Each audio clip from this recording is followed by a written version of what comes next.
Nothing is actually wrong right now, no bad news, no emergency, no moment that should justify panic.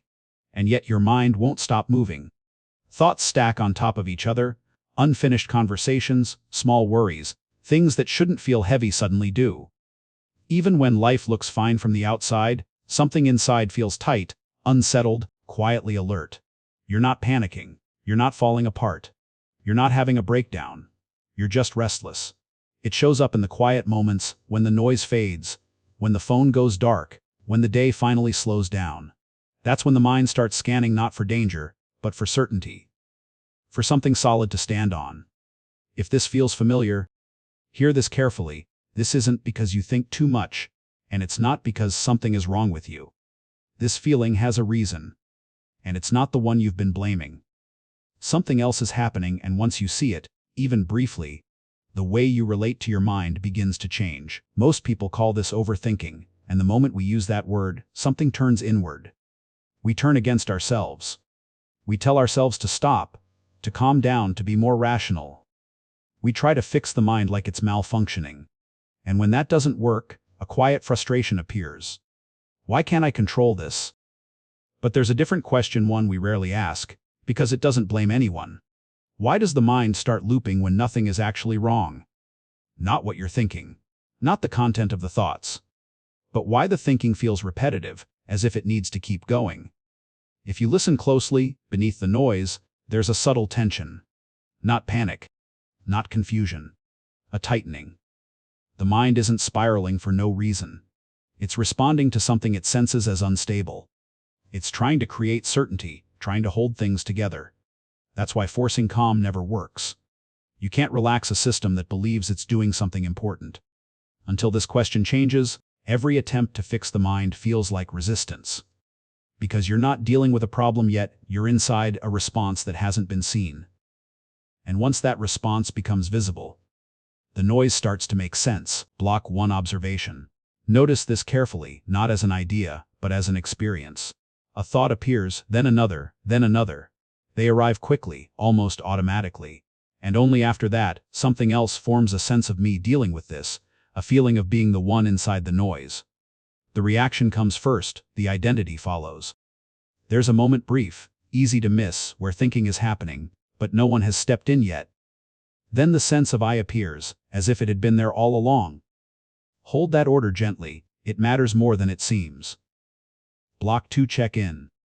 You've felt this before, you don't need to understand it yet, and you don't need to explain it to yourself. Just notice the order. Reaction first, identity second. Nothing to fix here. Nothing to judge. Simply let that sequence land for a moment. That's enough for now. Block 3, micro reveal. The mind doesn't loop because it's broken, it loops because it's trying to create certainty. Something stable. Something that won't suddenly shift. Something it can quietly stand on. When life feels unpredictable even in small, ordinary ways, the mind responds by building patterns. Repeating thoughts. Running scenarios. Revisiting the same questions. Not to torture you, not to overwhelm you, but to feel safe. This looping is an attempt to hold things together, to create a sense of continuity when something feels unstable underneath. It's the mind saying, if I can just keep this running, nothing will fall apart. And the more uncertain life feels, the more convincing the loop becomes. This isn't weakness. It's a protective response doing what it knows how to do. Block 4, real-life mirror. This is why overthinking often shows up at night. When the day is done, the lights are off, and there's nothing left to distract you. Or in quiet moments, waiting in the car, lying in bed, standing in the shower. Or when things finally slow down after being busy for too long. When there's no noise to hold on to, the mind starts scanning. Not for danger, for ground. It looks for something solid, something familiar, something that won't suddenly change.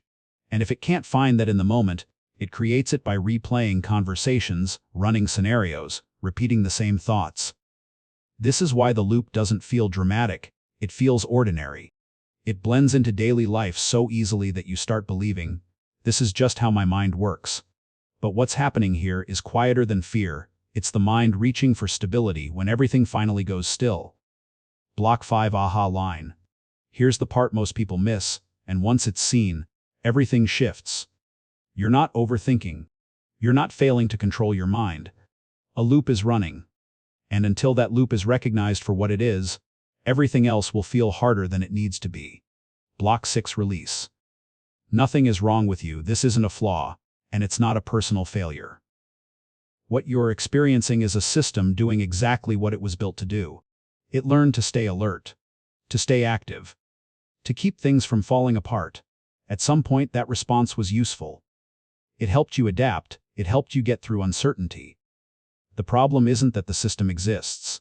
The problem is that it doesn't know it doesn't need to run at full speed anymore. So it keeps going, not because you're weak, but because it hasn't been told to stand down. Seeing that changes the tone of everything. The pressure softens, the fight eases. Nothing needs to be fixed right now. The loop isn't made of thoughts. Thoughts are just the surface, the visible movement you can hear. What's underneath is quieter, and that's why it's so easy to miss. Beneath the thinking is a need for continuity. A need for things to make sense, to connect, to hold together. A need for life, to feel like it isn't randomly slipping out of your hands. When that continuity feels stable, the mind stays relatively quiet. But when something subtle threatens it, a change, a loss, uncertainty, even success that doesn't feel secure, the system reacts. Not dramatically. Not all at once. It tightens. When that sense of continuity feels threatened, the mind speeds up.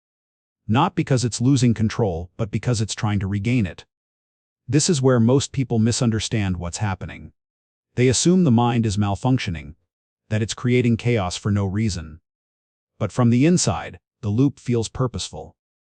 The mind is trying to restore coherence, to re-establish a story it can stand on. That's why the thoughts repeat. That's why the same questions come back again and again. It's not searching for answers, it's searching for ground. And this is why forcing calm never works. You can't relax a system that believes it's protecting you. Any attempt to shut it down feels like a threat, and the system responds by pushing harder. This is also why advice like "just let it go" or "stop thinking so much" often makes things worse. Those words don't land as help, they land as interference. The system hears them as "stop doing your job." So it resists. Understanding this changes how you relate to the noise. Instead of fighting the thoughts, you begin to see what they're trying to do. They're not enemies, they're signals. Signals that something deeper is asking for stability, for reassurance, for a sense that things are still intact. And the moment this is seen, something important happens. The struggle softens. The urgency loses its edge. Not because the thoughts disappear, but because you're no longer mistaking their speed for danger. The loop doesn't need to be stopped yet. It needs to be understood. And that understanding is where the shift actually begins. So, notice what actually brings relief, and notice what doesn't. It's not stopping thoughts, it's not controlling the mind. It's not forcing silence. And it's definitely not solving every question before you're allowed to rest. Relief comes much earlier than that. It comes the moment you stop blaming yourself for what's happening. The moment the inner pressure shifts from "I need to fix this" to "nothing is wrong with me right now." That shift is subtle, but it's everything. Because the real weight you've been carrying was never the thoughts themselves. It was the belief that those thoughts meant something about you. That you were failing. That you were weak. That you were doing life incorrectly. When that belief loosens, even slightly, the whole system responds. You begin to see the loop for what it is: movement, not identity. Activity, not a verdict. Thoughts can run without you needing to chase them. Noise can exist without becoming a problem that demands your attention. This is not resignation. It's not giving up. And it's not pretending everything is fine. It's recognizing that the mind can move without you having to move with it. Most people never experience this because they're taught to fight their inner world, to manage it, to discipline it, to make it behave. But the moment you stop treating the mind like an enemy, something unexpected happens. The tension softens. Not because the loop disappears, but because the struggle around it does. You're no longer adding a second layer of pressure on top of what's already happening. And in that space, that small, quiet space where self-blame ends, the system finally gets the signal it's been waiting for. Nothing is chasing it. Nothing is demanding it perform. Nothing is telling it it's broken. And without that pressure, the urgency begins to drain on its own. There's nothing you need to fix here. Nothing you need to force. Nothing you need to solve before you're allowed to feel okay. The relief you've been looking for doesn't come from effort. It comes from stepping out of the fight. Life still matters, decisions still matter, relationships, money, health, the future, all of it still matters. This isn't about becoming numb or pretending nothing affects you. It's not a spiritual escape, it's not a personality change. It's something simpler and more honest. You don't have to manage your inner world every second, just to be allowed to feel okay. There's a difference between thinking and being pulled by thinking.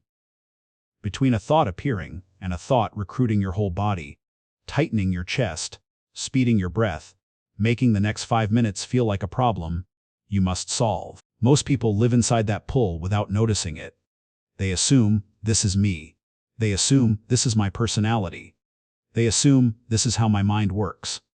But when the difference is seen even once something changes, the loop loses its urgency, not because it stopped, but because you're no longer trapped inside it. Here's a way to feel what that means.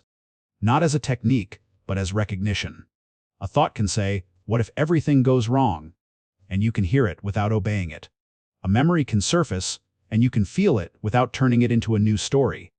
A worry can show up, and you can notice the body tighten without needing to chase relief by chasing answers. That's not suppression, it's freedom from automatic following. And this is the quiet shift most people never experience.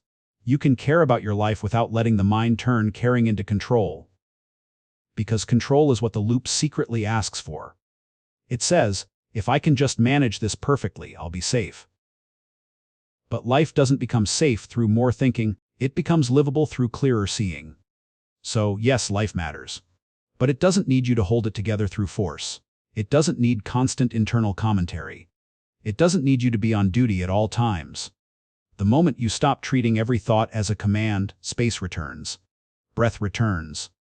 A kind of steadiness returns, not because the world changed, but because your position inside the experience changed. And from that position, you can do the next right thing without the loop turning it into a verdict about who you are. You don't need to silence the mind, you don't need to escape thinking, or win some inner battle to deserve peace. You only need to see what's actually happening. A thought appears, a reaction forms, and a loop begins to run fast, familiar, convincing. For so long, you've been living as if that loop was you. As if its urgency was truth, as if its pressure was a command. But once the mechanism is seen even briefly, something loosens. The loop doesn't disappear. It still runs. But it stops owning you. Because now you know the difference between thinking and being taken. And that difference is enough to change a life, not through force, but through clarity. So the next time the mind starts spinning at night, the next time the quiet feels too loud, the next time you feel that familiar tightening, don't ask, what's wrong with me? Ask the better question, what is the loop trying to protect? Stay with that question, not to solve yourself, but to see yourself more honestly. And if you felt even one moment of recognition today, hold on to that, not as an idea, but as a direction. You're not overthinking. This loop is running.